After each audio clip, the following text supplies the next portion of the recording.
செந்தில் பாலாஜி ஜாமீன் மனு மீதான விசாரணையை நாளைக்கு ஒத்திவைத்திருக்கிறது உச்சநீதிமன்றம். அமலாக்கத்துறை அவகாசம் கேட்ட நிலையில் இந்த வழக்கை நாளைக்கு ஒத்திவைப்பதாக உச்சநீதிமன்றம் தெரிவித்திருக்கிறது. செந்தில் பாலாஜிக்கு ஜாமீன் கோரி அவர் தாக்கல் செய்த வழக்கு என்பது உச்சநீதிமன்றத்தில் இன்று விசாரணைக்கு வந்த நிலையில் அமலாக்கத்துறை இதற்கு கடுமையான எதிர்ப்பை தெரிவு செய்தது. இந்த நிலையில் தற்போது இந்த வழக்கை ஒத்திவைக்க வேண்டும் என்றும் அமலாக்கத்துறை கூடுதலாக கோரிக்கை விடுத்தது. இதற்கு செந்தில் பாலாஜி தரப்பு கடுமையான ஆட்சேபம் தெரிவித்த நிலையில் இந்த வழக்கை நாளைக்கு ஒத்திவைப்பதாக உச்சநீதிமன்றம் தெரிவித்திருக்கிறது.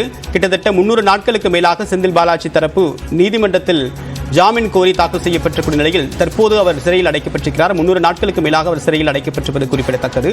இதனை சுட்டிக்காட்டி அவருக்கு ஜாமீன் வழங்க வேண்டும் என்று உச்சநீதிமன்றத்தை கோரிய நிலையில் தற்போது அமலாக்கத்துறை பதில் மனு தாக்கல் செய்யாத நிலையில் இந்த வழக்கு நாளைக்கு ஒத்திவைக்கப்பட்டிருக்கிறது. விவரங்களை நீங்கள் சிறப்பு செய்தியாளர் விவரம் என்ன?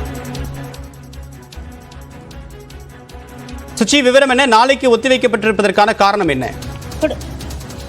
செந்தில் பாலாஜியினுடைய வழக்கு விசாரணை என்பது நாளை தற்பொழுது ஒத்திவைக்கப்பட்டுள்ளது. மிக முக்கியமாக அமலாக்கத்துறையினுடைய கோரிக்கையை ஏற்று தற்பொழுது 4வது முறையாக இந்த விசாரணை என்பது தள்ளி வைக்கப்பட்டுள்ளது.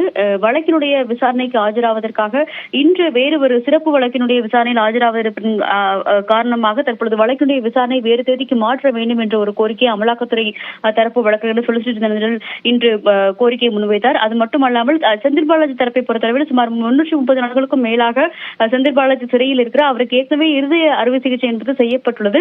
இந்த காரணங்களை கருத்தில் கொண்டு அவருக்கான அந்த ஜாமீனை வழங்க வேண்டும், அமலாக்கத்துறை வழக்கை தள்ளி வைக்க வேண்டும் என்று கோரும் பட்சத்தில் நிச்சயமாக இடைக்கால ஜாமீனாவது நீதிமன்றம் வழங்கி உத்தரவு பிறப்பிக்க வேண்டும் என்ற ஒரு கோரிக்கையை அவர்கள் முன்வைத்தார்கள். ஆனால் அதற்கும் அமலாக்கத்துறை தரப்பானது கடுமையான ஒரு எதிர்ப்பை உச்சநீதிமன்றத்தில் இன்று முன்வைத்தது குறிப்பிடத்தக்கது.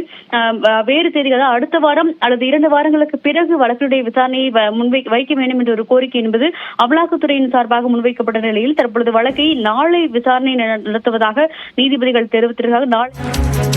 தகவலுக்கு நன்றி.